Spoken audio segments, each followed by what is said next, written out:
It reminds us to be kind, thankful, and caring to one another. So today's program was prepared to bring joy, smiles, and good memories to everyone. Okay, so we hope you relax, enjoy the performance, and join in fun activities. So later, daghan tag mga activities na ay surprise number sa mga parents ha. Sa mga parents, why kijihay ha?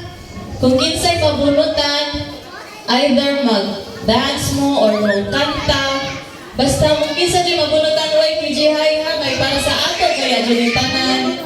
This is what we call party. So dapat tanan mag-enjoy sa YKJ. Okay, so later, natay exchanging gifts sa mga bata o natay mga presentation. Okay, so, are you excited na mga bata? Oy! Excited na ba mo? Excited na mo magsugod ta? Okay, can you say yes? Okay, yes. Okay, so thank you so much and good morning.